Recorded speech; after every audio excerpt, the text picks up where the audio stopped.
For YouTube. This is I'm going to be discussing my role models and my inspirations in this video.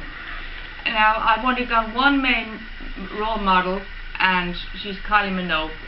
She's the only one and only person that I would call my role model.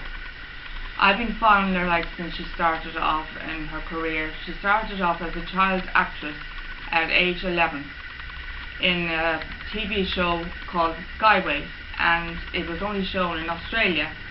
It was never shown this side of the waters, and she was in that alongside Jason Donovan, who played her on-screen brother in it. And she was in that, but it didn't, well, I don't know whether it was a success over in Australia, but I was sorry that it didn't make it over this side of the water. I would have loved it to come over here. I've been trying to get some footage of Skyways on YouTube, and I've never had any luck to catch up on what I missed. I only get some kind of clips of it, which is a shame, because I would have loved to get a whole series of it, to catch up with what I've missed out, back in the day. And they were brother and sister in that. And then she moved on from Skyways into a TV show called The Henderson Kids, which also was not shown over here. It was only shown in her native Australia, and in that she played a character called Char, short for Charlotte, and she was in that for I think it was 1 or 2 series, and I was fortunate enough to get one series on my YouTube link, and I was able to download a whole series of the Henderson Kids, so I was glad about that.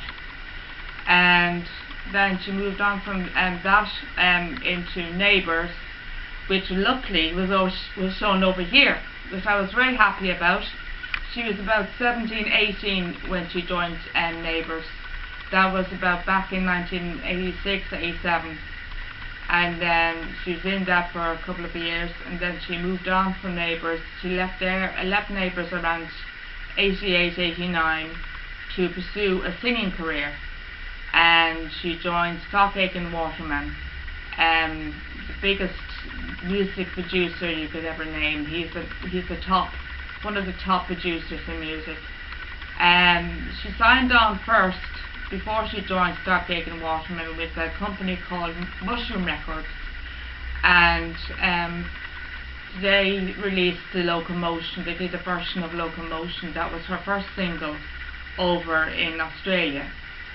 And then Stockhagen, Pete Waterman, funnily enough, heard her voice and took a liking to her, and then he wanted to take her on, so she decided to join the PWL record company. PWL stands for Pete Waterman Limited, in case you're wondering. And she joined them, and she was with them for a couple of years. And her first single over in Australia was The Locomotion, and the second was I Should Be So Lucky. Over here it was the opposite way around. Over here it was I Should Be So Lucky, and then The Locomotion. And she was very successful, and to this day she's still going, and she's the same age as me. We're both born the same year, 1968, except she was born in May and I was born in December, which was great for me because I was able to grow up with her career and follow her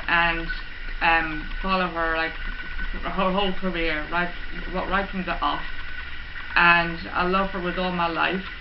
And tragically, she had a bit of bad news in 2005. She had a bit of bad news shortly after her Showgirl tour. She played over here in April of that year for the Showgirl tour, and then it was in May that she was diagnosed with breast cancer, and she discovered a lump in her breast when she was having a shower one morning, and luckily she caught it early, and she went through a year's treatment, radiotherapy and the other whatever therapy they go through for breast cancer. She had to go through a year's treatment, and then they said to her that she has to be at least 5 years free. She went into remission, and then the doctor said she has to be at least 5 years free of cancer, and she was over 5 years without cancer, and then she was in the all clear. And I was relieved. I was quite upset when I found the news. I heard the news, and every station I turned on television was all about Kylie, and every time I looked at it, the more upset I got, so I had to turn it off. I couldn't look at it anymore. But I'm glad that she's fit and well today, and she's still going strong. And I've seen a few of her other recent shows. She did the Aphrodite tour, and she did another tour recently called the Kiss Me Once tour, which was incredible. And in the O2, well, it was known as the O2, now it's renamed again to 3 Arena, and it was packed out. And I enjoyed it with my boyfriend and my boyfriend's mother. We had a great night, and I'm so happy that she's still going. She took a few years break in the 90s, or 2 years break in the 90s, and then she came back, did a comeback, and then she went off again for another short break, and she did a big comeback in 2000 with the song Spinning Around. And then she was known then for the Spinning Around video. She was known in that video for the big the pair of hot gold pants that she used to wear in the video, and it was a big talk at the time. They cost her only 50p off a market stall, and I thought it was quite a funny story. But and now they're up in auction, so I don't think she'll ever live that down. And also, as I said, that video is also my inspiration as well, and I would also regard her as my inspiration. One of my biggest inspirations would be Kylie Minogue. There's no doubt about it, and I wish her all the best and all the luck in the world for her future career. And I hope she still keeps going strong, and keeps fighting fit, and enjoys her career, and enjoys performing in front of audiences. And thank you so much for joining me on this video all about Kylie, and I'll be looking forward to the next video to talk about my next subject would be music. Thank you. Bye.